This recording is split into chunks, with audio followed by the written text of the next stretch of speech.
So, Drizzy, aka Drake, this Friday dropped a new mixtape called Dark Lanes Demo Tapes. It's been a while since we got on a Drake project. His last project was Scorpion back in 2018, like a year and a half ago or something, or probably 2 years at this point. But yeah, it wasn't necessarily the most well-received Drake album that he's had, unfortunately. It was quantity over quality, a lot of people felt it, and it had like a 1 hour and 30-minute length. It was a turnoff for a lot of people. A lot of people just didn't want to listen to the album that much. It did have its highlights like God's Plan, you know, Nice for What, and Nonstop, which is now a TikTok trend for some reason. And yeah, just it had its highlights, I was saying, but it still was kind of a failure. But this isn't the first time that this happened for Drake's career. The previous year, More Life dropped back in 2017, which was a playlist, but it still wasn't best received Drake album either. It did have its highlights, as I was saying, but he was dipping his toes more for some dancehall pop mainstream appeal, which I didn't mind, but there were some tracks that I think just felt too much,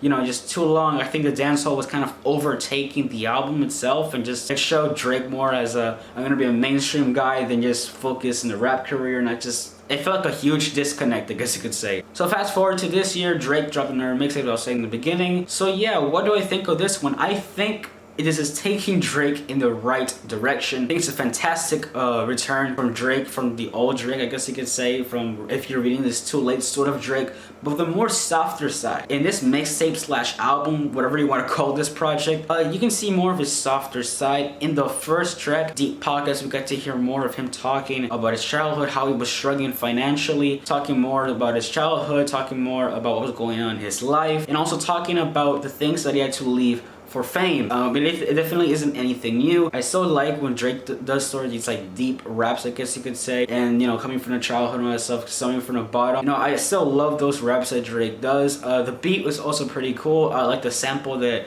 is kind of like warped, I guess you could say. We also get to hear more of Drake's emotional side in tracks like When to Say When, Chicago Freestyle, and also Not You Too, featuring Chris Brown, which I thought Chris Brown could have done like a verse or something, because even though he did background vocals and yes, they were smooth, I still think he would have played a bigger part in that song. But yeah, the song was still pretty good. I like Drake's part as well, and I also like what the song was trying to convey. His girl, he's left old people in childhood and all that stuff, and he starts to see, you know, other people that he loves, you know, do the things that he doesn't want them to do, you know, like going, I guess, more on the gangster side, or just doing some things that he doesn't want the other people to do. Chicago Freestyle is a nice beat. I also like the introduction, these like vocals from the feature, which just feels kind of lo-fi, kind of feels like radio, I guess you could say, in the weird, you know, sad piano that plays in the background, and then the beat switch to Drake kind of like rhyming these words together. I just like the flow. It's like so neat. It feels like it's just going on top on top on top on top. I don't know why. It feels really refreshing for Drake to go to this flow. But yeah, and there's Toosie Slide in this album, of course. I mean, the cover is literally him in a mask, and the cover for Toosie Slide is him in his mask as well, and also the music video.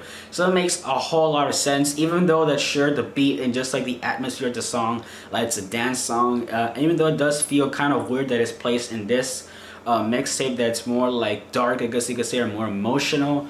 I still like the song. It's catchy. It is really catchy. The first time I heard it, it was okay, man. Didn't appreciate it that much. But just when I start hearing the song more and more and more, it just gets stuck in my head. The chorus is really catchy, even though sure, one can argue that it's kind of just stretches out a bit and it feels like you've heard the entire song like 2 minutes or 2 minutes and 30 seconds in, you know. But yeah, I just thought overall the song was good. I like the beat. It feels just kind of spacious, I guess you could say. I love those synth that play in the background. And yeah, I like I like Drake's auto-tune vocals.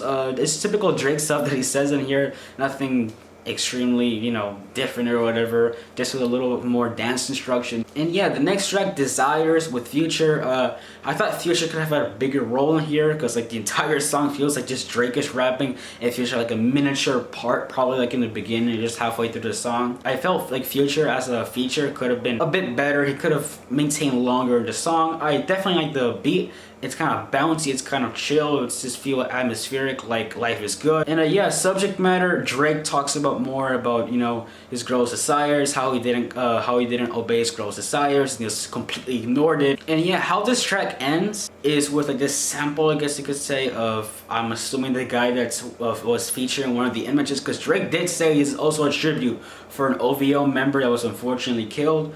But yeah, there's these weird samples around the album, or the mixtape and the album, also in the ending of this song, Desires, which he kind of teases like his verse for the next track, and just also his buddy just talking about a track that he's working on, just overall life. And I also like how smooth the transition from Desires to Time Flies in the ending, when he like teases his verse, I guess you could say, and also like his friend just talking a little bit more about himself and all that stuff. But yeah, Time Flies, the next track, as I was saying, with transitions, it's nice, it's pretty catchy, it's kind of simplistic. The open hats, you know, the beat itself is pretty chill, it's pretty atmospheric. Yeah, Time Flies is a song that is just super catchy. It's simplistic. The chorus, you know, I'm outside and EMB, you know, that part, it's just so simplistic and just so catchy that I just love it. You know, Drake in a lot of these tracks in here in the mixtape does these catchy choruses and these catchy hooks that, even though they're simplistic, they're just, it just gets you stuck in the head, you know. So the next track, Landed, is a super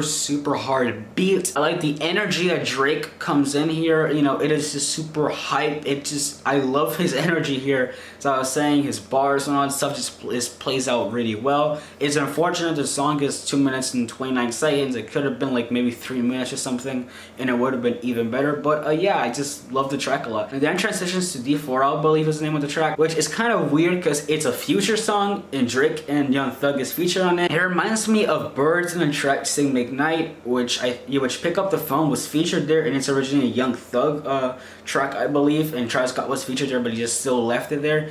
Yeah, it was kind of weird, but yeah, the track D4L, as I was saying, is a banger. I think Young Thug's verse is pretty catchy. I like his verse. Future did a pretty good job here. Drake, on the other hand, had a fantastic verse. Maybe the one part that I didn't like of the song, and I think we can all agree, is a ad-lib that has Future for some reason. It's kind of annoying, it's kind of laughable that it's almost like at the end of the song, there's so much energy brought in, you're like super hyped, and it just happens, and you're like, you just look at each other. It's like Kane's Dead when Future did the syrup thing. It's so weird. I don't know why, but just Future has these like weird lines to say when in the middle of the song when everything is just so hype. I don't know why. Sometimes he just ruins the atmosphere. But yes, I was saying the track is pretty good. And transitions to probably the most anticipated track there was here. I'm pretty sure everybody could say that, and mostly me, which is Pain 1993. This track has been leaked, has been teased. A lot of people wanted to hear this track. I originally thought it was a Playboi Carti track. You know, a lot of Playboi Carti fans were excited for this track. Leaks sounded pretty cool, and unfortunately, it didn't necessarily live up exactly to the hype. I mean, sure, I love Drake's verse. You know, I like his verse. I like the beat. It feels like it kind of sounds like Pierre Bourne produced this, or some producer that worked with Playboi Carti produced it, because it does feel like a beat that both of them can rap to, and I love that thing as well. I love the chemistry. But yeah, another thing a thing that weirded me out from this song is Playboi Carti's baby voice. He takes it to a whole new level. It's like, it's beyond Kid Cudi baby voice. I don't know why, it's just kind of hard to just bop your head to Playboi Carti rapping in that like little pitch, you know, baby voice that he has. So From Florida to Love has this bouncy beat, I guess you could say. It's kind of a catchy hook that he lays in here. But overall, I thought the song was okay, nothing too special, nothing extreme. It also has this weird sample that plays in the background for some reason. I don't know why, but overall I think it was an okay track. And in the final two tracks, Demons and War, Drake dips his toes more into drill music, I guess you could say. He's done this before with a track called Behind Bars. It was a bonus track for some album. He's been experimenting with drill and all that stuff, and it's not the best thing that Drake has done, unfortunately. It's kind of like just weird. I mean, don't get me wrong, the beats are hard. I love the little 808 slide that has War. I also like Demons. The beat goes super hard, even though one of the features has a really weird nutting bar, which... why? I thought Drake experimented with drill music, which is okay. I mean, I wouldn't listen to it again, really. It's kind of skippable, unfortunately. And yeah, I forgot to talk about Losses. Losses is such a good track.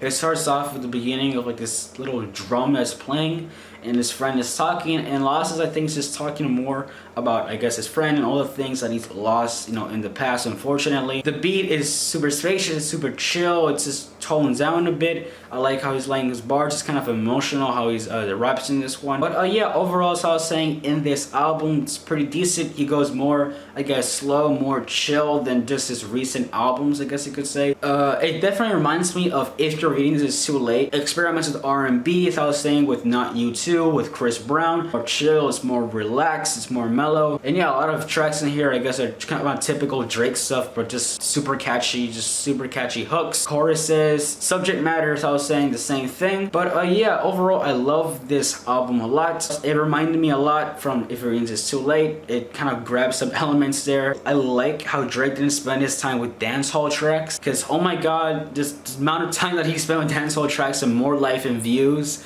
was absurd, and I just love that he does anything of that. He goes uncut, super raw, no filler. We go more emotional on this album. There are bangers. There's kind of like everything for everyone, I guess you could say. So yeah, what do I think of this album? What is your score? 8 out of 10. Super solid project. I love how Drake returns in here, and he has another album planned for this summer apparently, and I'm actually really surprised, and I'm just blown away. This guy has so much material to publish and just to make it an album. Hopefully it isn't as long as Scorpion or just his previous projects, and it's actually shorter and just way better than all of that. So yeah, thank you guys so much for watching this video. Be sure to hit the like button down below. Also remember to subscribe, turn the notification bell down below, and stay safe from the coronavirus. Peace out, everybody.